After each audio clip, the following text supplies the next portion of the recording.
single dad was paired with an older billionaire. His reaction shocked everyone. The moment Daniel Reyes stepped into the marble lobby of Whitmore Tower carrying his daughter's inhaler in one pocket and an eviction notice folded in the other, he had no idea that the next 60 minutes would change the rest of his life. He was 20 minutes late. His shirt was wrinkled from sleeping in his car the night before, and he had exactly $14 to his name. He was about to be paired, through a community mentorship program he barely understood, with a man whose name appeared on skyscrapers. What happened next would leave an entire city talking, and it would prove that sometimes the person who looks like they have nothing to offer is the one who changes everything. If this story moves you even a little, hit that like button, drop a comment telling us where you're watching from, share it with someone who needs a little hope today, and subscribe to Kindness Corner 2 so you never miss a story like this one. Now let's begin. Daniel was 34 years old and raising his 6-year-old daughter Mia entirely on his own. Her mother had left 2 years earlier, unable to handle the pressure of a life that never seemed to get easier, and since then it had been just the two of them against everything. Daniel worked as a delivery driver, sometimes picking up a second shift stocking shelves overnight when the bills piled too high. He loved his daughter with a ferocity that surprised even him, the kind of love that made him skip meals so she could eat, the kind that made him sit outside her school an hour early just to see her run out the doors with her backpack bouncing and her face lit up like nothing in the world was wrong. But things had been wrong for a long time. The apartment they lived in had a leak in the ceiling that the landlord refused to fix, and 3 days before the story begins, Daniel had come home to find a notice taped to his door. 21 days to pay or vacate. He sat on the floor of that apartment long after Mia had fallen asleep, staring at the piece of paper, doing math that never worked out no matter how many times he ran the numbers. He was not a man who cried easily, but that night he did, quietly, so his daughter wouldn't hear. It was his neighbor, an older woman named Carol who ran a small nonprofit out of her kitchen table, who told him about the mentorship program. She explained that a local foundation matched struggling parents with community sponsors, mostly for job connections, sometimes for temporary financial counseling. Daniel almost didn't go.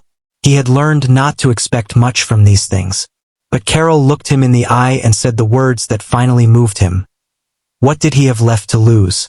So on a Tuesday morning, he borrowed gas money from Carol, dropped Mia at school, and drove to Whitmore Tower for an appointment he assumed would last 10 awkward minutes before someone realized there had been a mistake. He did not know that the man waiting for him upstairs was Richard Whitmore himself, 71 years old, the founder of the very foundation running the program, a man whose fortune had been built from nothing but a small hardware store 50 years earlier. Richard rarely met with participants directly anymore. His assistants usually handled the matching.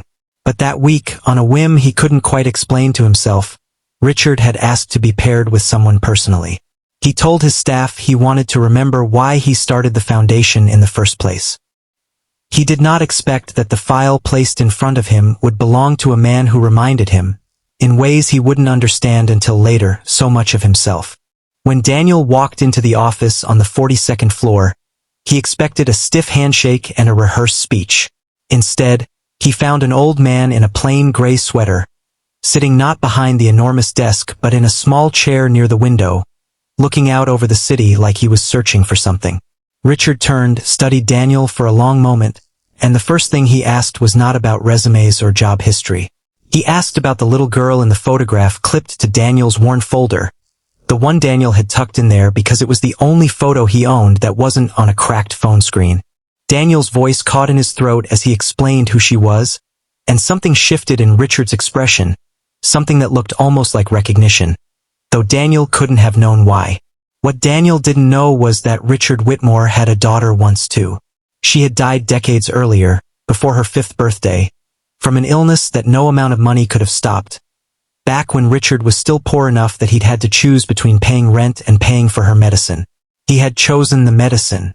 He had lost the apartment and, 3 months later, he had lost her anyway. That grief had built the empire that now surrounded him, though it had never once made him whole. He rarely spoke of it. He had learned, over 50 years, how to seal that pain behind boardrooms and charity galas and polite conversation. But something about the exhaustion in Daniel's eyes, the particular kind that only comes from loving a child while the world tries to take everything from you, cracked that seal just slightly. The meeting that was supposed to last 10 minutes stretched into 2 hours. Richard asked questions that had nothing to do with the mentorship program's usual script. He wanted to know what Mia liked to eat, what made her laugh, whether Daniel had ever managed to take her somewhere she'd remember. Daniel, disarmed by the strange gentleness of a man who could have bought his entire apartment building without noticing the expense, found himself talking more honestly than he had in years. He admitted the eviction notice. He admitted the fear that kept him awake most nights. Not fear for himself, but fear that he would fail the one person who depended on him completely. He admitted that some mornings he wasn't sure he had the strength to keep pretending everything was fine when Mia asked why they couldn't visit the toy store anymore. Richard listened without interrupting, and when Daniel finally stopped, embarrassed at how much he had revealed to a stranger, Richard said something that Daniel would remember for the rest of his life. He said that money could rebuild a house, but it could never rebuild the years a father loses trying to earn it, and that the bravest thing he had seen in a long time was a man who kept showing up for his daughter with nothing left to give but himself. It was not the kind of thing people expected from a billionaire, and it was not the kind of help Daniel expected either. He had come in hoping for a job lead. What he found was a man who seemed to see him, fully, for the first time in longer than he could remember. Word of the meeting spread through the foundation office within days, mostly because Richard, who almost never followed up personally with anyone, called Daniel 3 times that week. He asked about the roof leak. He asked whether Mia's school had a good after-school program. On the 4th call, he asked Daniel to come back to the tower, this time not for an interview, but so Richard could introduce him to someone in his logistics division who was hiring for a stable, well-paying position with actual benefits. Daniel almost refused out of pride. He did not want charity. He wanted to earn whatever came his way, and he said as much, his voice sharp with the kind of dignity that poverty had never managed to strip from him. Richard didn't argue. He simply said that the job would require Daniel to pass the same interview as anyone else, and that if he wasn't the right fit, he wouldn't get it. That was all Daniel needed to hear.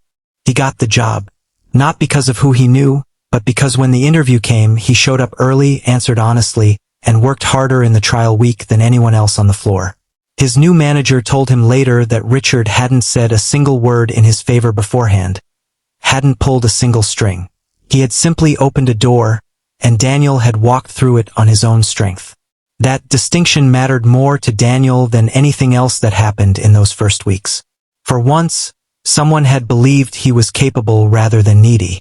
But it was what happened 3 weeks later that shocked everyone, including the people who worked closest to Richard Whitmore. At the Foundation's annual gala, an event usually reserved for wealthy donors and business partners in expensive suits, Richard stood at the podium and, instead of delivering his usual polished remarks about impact metrics and community outcomes, asked Daniel and Mia to join him on stage. The room fell silent as a delivery driver in a borrowed jacket walked up with his daughter's small hand in his, both of them clearly uncertain about what was happening. Richard placed a hand on Daniel's shoulder and told the room, in a voice that cracked slightly for the first time anyone there had ever witnessed, that this was the reason the foundation existed. Not spreadsheets, not tax write-offs, a father who refused to give up, and a little girl who deserved to grow up in a world that fought for her. Then Richard did something that made grown men in the audience wipe their eyes. He announced that he was establishing a fund in the name of his own daughter, the one he had lost so many years ago, a fund that would cover housing stability grants for single parents facing eviction, starting immediately with Daniel's family, but extending to hundreds of others across the city in the months that followed. He said that for 50 years he had tried to fill the hole his daughter left with buildings and deals and numbers on a page, and that meeting Daniel had reminded him what all of it was supposed to be for in the first place. Mia, too young to understand the full weight of what was happening, simply reached up and hugged the old man's leg, and Richard knelt down, right there in front of everyone, and hugged her back like he was holding on to something he thought he'd lost forever. The video of that moment, quietly filmed by someone in the audience, spread further than anyone expected. People who had never met Daniel or Richard found themselves in tears watching it, moved not by the size of the donation, but by the simple, unmistakable sight of two people from entirely different worlds recognizing something true in each other. Daniel didn't become famous in any lasting sense, and he didn't want to be. He kept his job. He moved into a small but stable apartment that no longer leaked, one he paid for with his own paycheck. But every few weeks, Richard would call, not about the foundation, not about business, just to ask how Mia's school project turned out, or whether Daniel needed anything at all. Two men who once had nothing in common somehow became something like family, bound together by grief and hope and the stubborn refusal to let a child go without. If this story touched your heart even a little, please take a moment to like this video, leave a comment, and share it with someone who might need to believe in kindness again today. Stories like this one only reach more people when you do. And before we go, we have a special request. If you have ever been the Daniel in your own story, the one who kept showing up with nothing left but love, or if you have ever been surprised by someone's kindness when you least expected it, please share it in the comments below.